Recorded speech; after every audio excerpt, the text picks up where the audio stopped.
so you talk about the decision of the chamber. Yeah. Yeah, they said that they do not have, okay, quickly, maybe, I don't know if you were not here. On April 11, 2011, the French troops arrested Gbagbo Laurent, after 1 week of bombings, by the UN and the French helicopters. And then before, they started bombing Ivory Coast on April the 4th, the UN and the French, they gave the green light.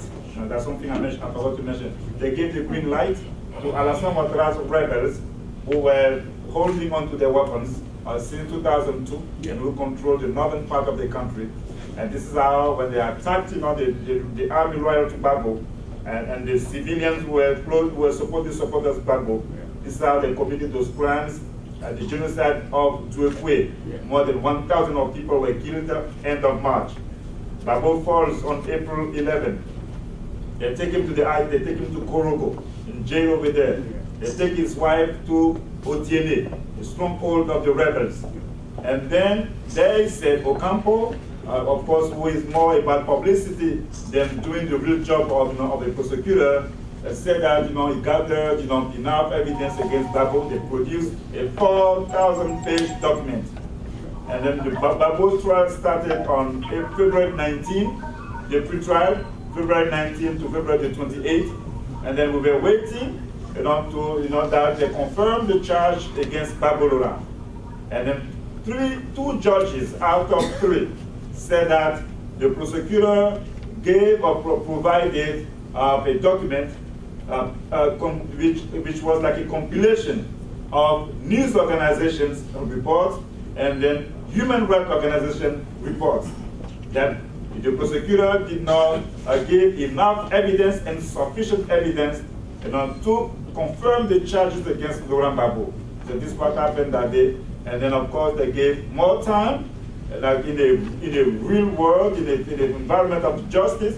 Gbagbo should have been free that day or the following day, but they decided to give to the prosecutor 6 more months, to go and look for more evidence, maybe to come and produce a 10,000-page document. Maybe this time they may have one account, so that they can indict Gbagbo.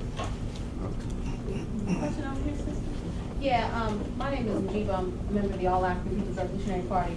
And I just want us to, I just have a comment specifically about the Libyan piece.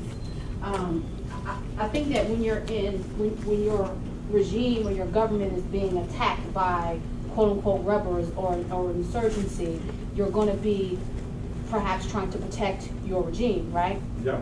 And so what happens during that time period, and I'm not justifying anybody being, any human rights sort of violations or anybody being killed, unnecessarily. What happens is people tend to die, right? So when you have folks coming from Benghazi saying that they're on the way to Tripoli, and there's reports all over social media that they're coming, Gaddafi and his troops and Jamhuri are going to have no choice but to try to stop them from coming to take their regime. That's A. I find it awfully ironic that when we look at war in the African context, all of a sudden there's human rights violations, all of a sudden regimes don't have the right to defend themselves. Can you imagine if we took 10,000, 5,000, 2,000, 100 people and we say we're coming from New York down to the White House because we're about to have a coup d'etat? What would happen? We wouldn't be able to get outside of Pace University before we would all be dead, right? They'd be thrown in the river. We would be thrown in the river, the Hudson River. We'd be floating up the street. It wouldn't be about a human rights violation. It wouldn't be, oh, I can't believe that the U.S. did X, Y, and Z. These people are anti-American, they're anti-democratic, and Obama was elected, and all of a sudden, they're trying to spring a coup d'etat. But in the case of Africa, in the case of Libya, in the case of Ivory Coast, in the case of many different places, whether it's Congo, Ghana, whatever the case may be, it's okay. And folks are not able to protect themselves and protect their people. That's one point I just want us to think about. And then the second piece about that is, regardless as to what Gaddafi did, good, bad, or indifferent, right? Africans have the right to manage their own affairs. Kwame Nkrumah said it. You do not need NATO, you do not need the French, I don't care where you are, to manage your own affairs. You don't see any African nations up in the U.S. trying to manage our affairs in the U.S. And our, not necessarily mine, but the U.S. government's. And then finally, I read an article, and I'm not making it up, you can Google it, right after the illegal and horrible killing of Gaddafi on the side of the road like a dog, there was an article, and I don't know what newspaper it was, and the French, I mean the British, were upset that the French would get more shares of the oil, a French company. Really? So you're really concerned with human rights? But now you're concerned about how many shares of the oil you're going to take. So to me, it's like the brother said, it's some funny business here. Quickly respond. Yes. First of all, in reference to the oil, I'm glad you brought that up. There was an interesting article, I believe it was in The Guardian, and you can research that too. At the initial stages of the war, when Gaddafi's army was still able to hold back, one of the leaders of the insurgents told the Guardian, I believe it was The Guardian, that we are going to divvy up the oil concessions in proportion to the amount of assistance that we get from the outside. So that article is out there. So that's not even a dispute. Now, in terms of the Africa solution, I'm glad you brought that up too.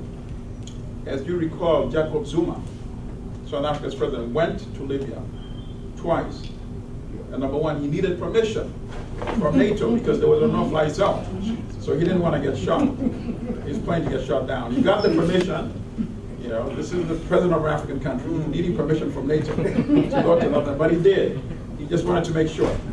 So he went there and he got Gaddafi to sign on to the deal, which was a ceasefire, international monitors, a humanitarian corridor for everybody injured on all sides, and then most importantly, an internationally supervised and monitored election.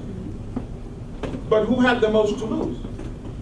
Who knows who might win an international monitored election? NATO did not want to take that chance. So in fact, it was NATO that told the rebels, the insurgents, not to sign on to this deal, which al-Gaddafi had agreed to. In fact, the leaders of the insurgency came to an African Union meeting, I think it was in Equatorial Guinea that year, and agreed to sign on to the deal.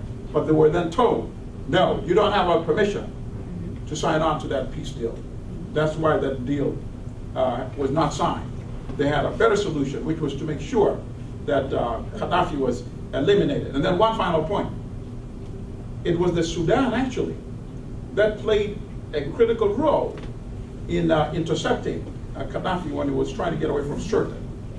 And it's believed the Sudan's army that actually intercepted him and that helped get him captured and eventually killed.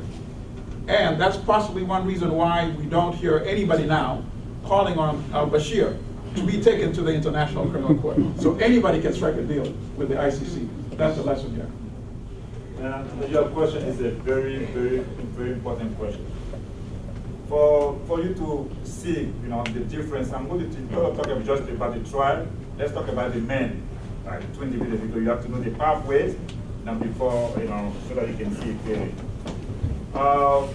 One thing people do not know about Gbagbo, or people do not want, they don't want to know, is that in Africa in the 80s, there were many leaders who wanted to do the struggle to bring change in Africa through a guerrilla warfare.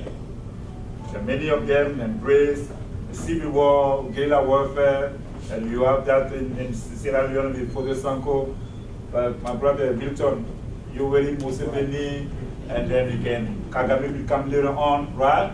So in that context, in that environment, Gbagbo Laurent proposed, and you can double check that, he proposed what he called in French, la transition pacifique à la démocratie. The translation in English will be a peaceful transition to democracy. Because there were many people that, you know what, Houphouët-Boigny has been there for so long, you're laying him to try to do coup d'etat. Gbagbo Laurent refused that. That's one thing that you need to know when you talk about Gbagbo Laurent. Contrary to Gbagbo Laurent, Charles Taylor, when Africa was on the verge of experiencing those popular uprisings, that wind of the West that came from Eastern European countries, from Romania, who was going to, to be on the throne, and then that wind was blowing from East Europe, across the globe, and then that wind was going to touch Africa, and Nelson Mandela was going to be freed on February 11, 1990, right? On December the 24th, 1989, Charles Taylor decided to do a civil war in Liberia. So you have to see the contrast between those two individuals.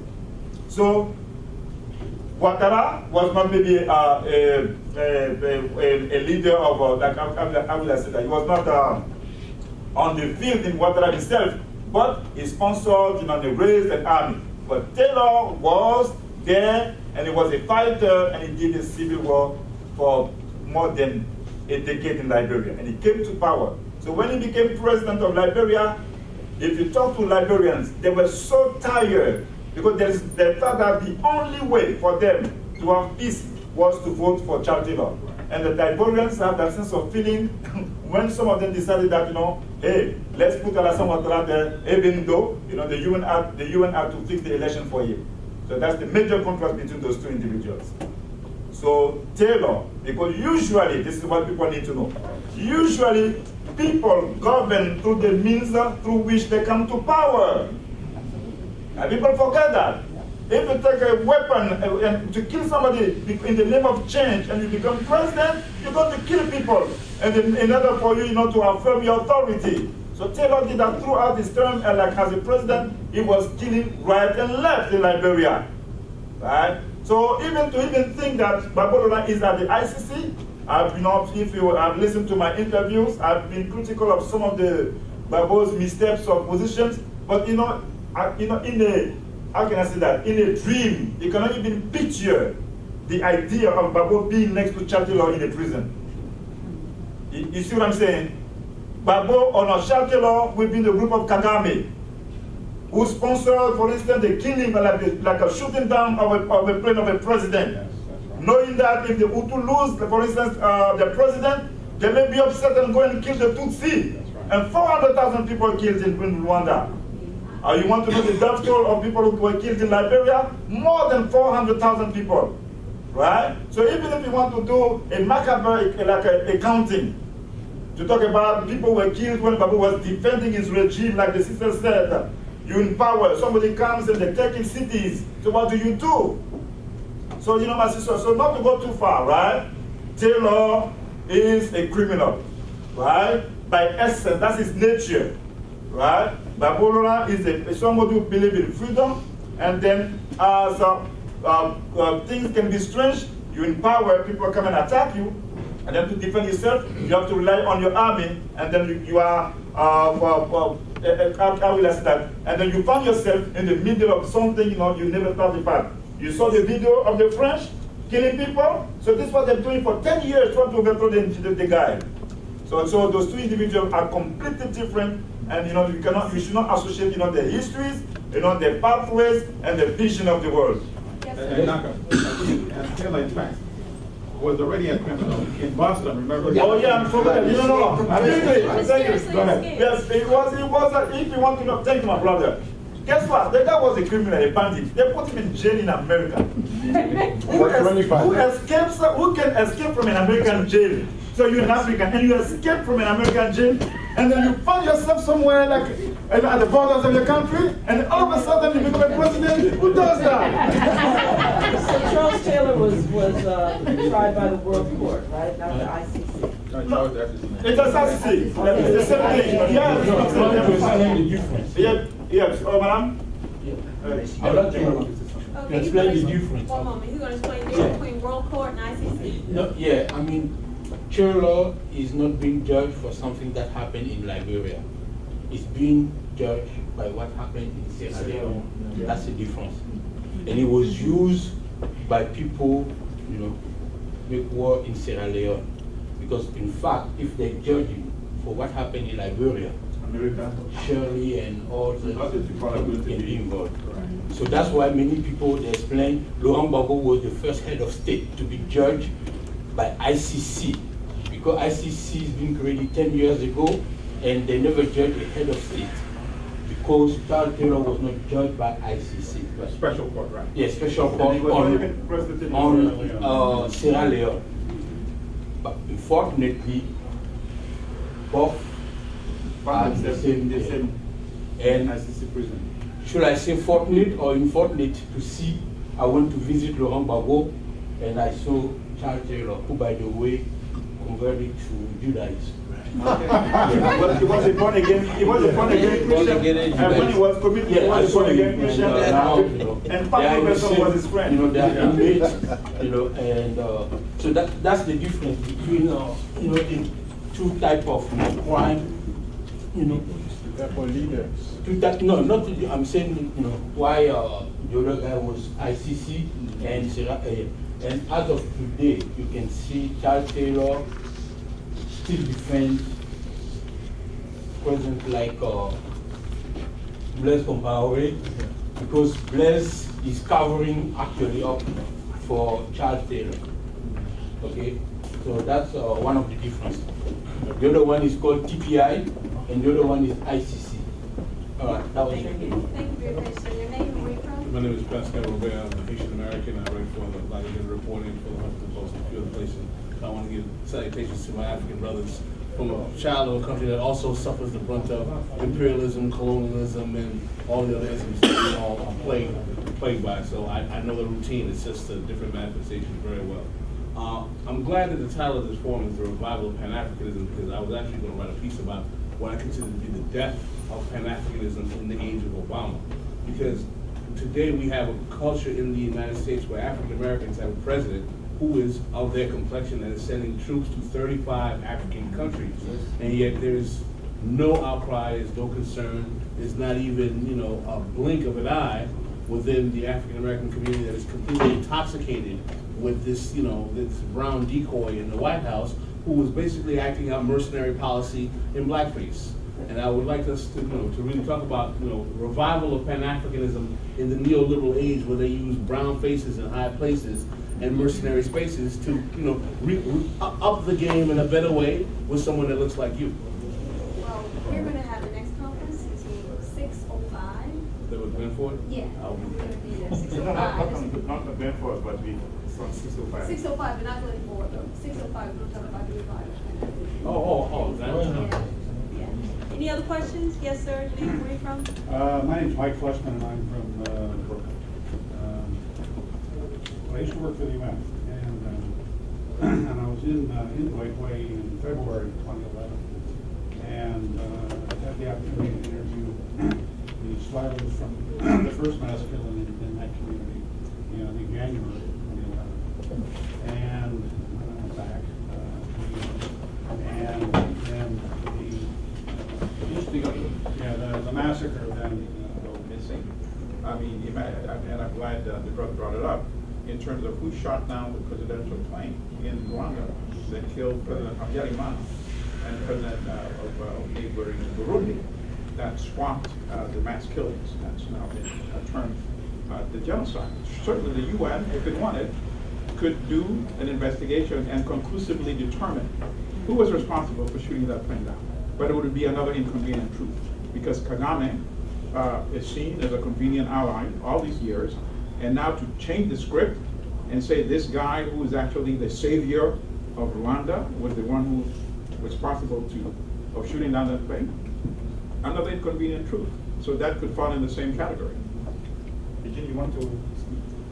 Yeah, well, I mean, I think that I don't know what happened with the UN report. I think, as always, I mean, you used to work for the UN. Oftentimes, these reports are the easiest way that they kind of, okay, we're going to write a report, and then you never hear anything about it. Maybe it leaks, no one ever talks about it. So it speaks to perhaps maybe the most important thing, and Mujiba and I were talking earlier, we have to write our own history. And I think maybe everything that we've all said, that's the thing that underscores it, is the reality of the situation is we can only depend really situationally on all of the different media outlets, if at all situationally, international organizations. I mean, they all have their own agenda. I mean, Human Rights Watch, which has produced a lot of reports that, detail all these things, they have their own agenda. The UN has their own agenda. They all have their own agenda. And I think it speaks to the issue of Pan-Africanism, which I don't want to get into too much, because obviously the next panel is taking that on, is the importance of building links one-to-one on the ground with people's organizations, not just from above. I think that's so much of what it is. And there's even some African countries that want to develop their own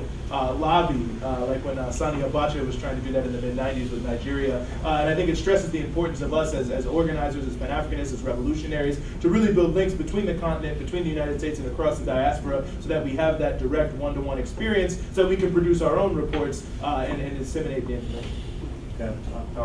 We're going to have closing remarks now from each of the panelists, 5 minutes.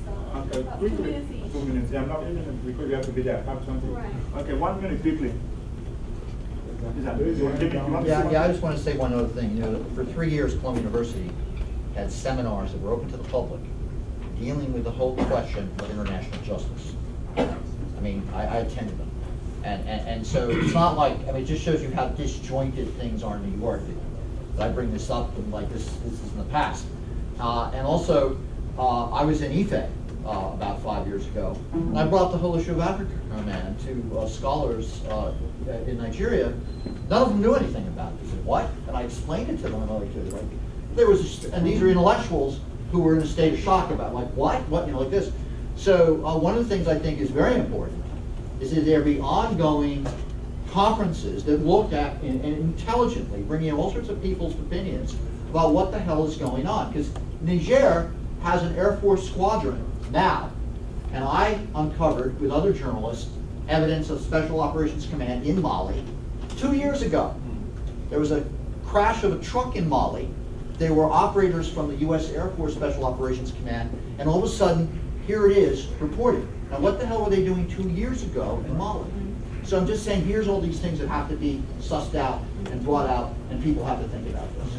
So quickly, I just want to, my conclusion, my remark will be, to thank my friends, right? Because when the crisis happened in Ivory Coast, and I was given the opportunity to give interviews, and I was even watching that video last night, and I was called a lone voice, because the journalist said, everyone said that this is it, why are you still speaking? But at that time it was so difficult because we have to speak against what Obama was saying and the mainstream media and the international community. But Milton, Eugene, and all those brothers and sisters, came together.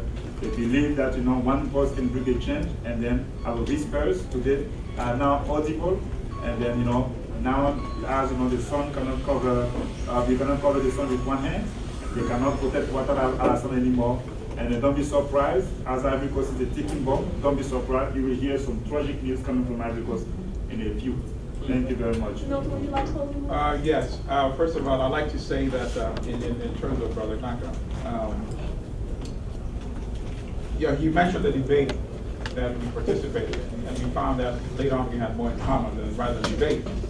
But I don't know if I ever told you, before the debate, 2 or 3 people called me and warned me about and say his position is completely anti-African, he's not a Pan-African, so, you're forewarned. And it turned out to be the opposite. So that just goes to tell you about, be open-minded. And that's the importance of, these things. And I agree with you, we need to find a way to coalesce all this information. Have a one spot place where people that need this kind of information that you won't find in the so-called mainstream corporate media can come to. And I'm really serious when I say one of the future events that we need to look into is to put the ICC on trial. And then in terms of, I publish blackstarnews.com, and my email is my first name, Milton, M-I-L-T-O-N, @blackstarnews.com. So I'm sorry I don't have enough business cards for everybody, but I would like to continue this conversation. So feel free to send your information to Milton @blackstarnews.com, and I'll be in touch with you. Thank you.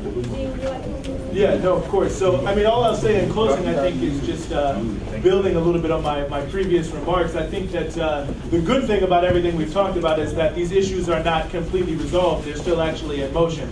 And the fact that the issues are still actually in motion means that we can intervene and perhaps make a difference. And so I would just urge everyone here, well, not everyone here, because many of you are already involved, but those of you who aren't, and those of you who have reached outside of the African community, outside of the Ivorian community, to speak to people, to build with people, so we can build coalitions, and we can do it on multiple tracks. In the general sense, against U.S. imperialism and its moves in Africa, and in a particular sense, things that are going on in Ivory Coast. I mean, right now, they've delayed the trial of Gbagbo. They say they have absolutely no evidence, and yet they still think that they may hold him. So there's an issue right there to free Laurent Gbagbo. I mean, right away, it's the only just thing, the only fair thing for Ivory Coast. We can start a petition, we can hold demonstrations, we can do things against the ICC.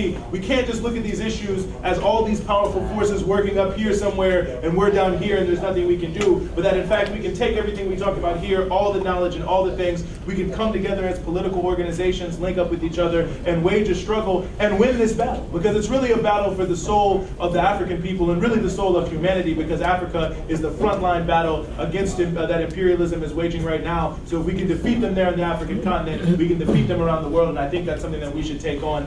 So thank you all for being here. I really appreciate it.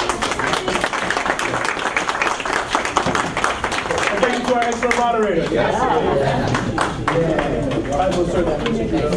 Thank you so much. Je pense que je fais un scénario ça là-bas d'abord. Enfin, je suis là jusqu'à demain.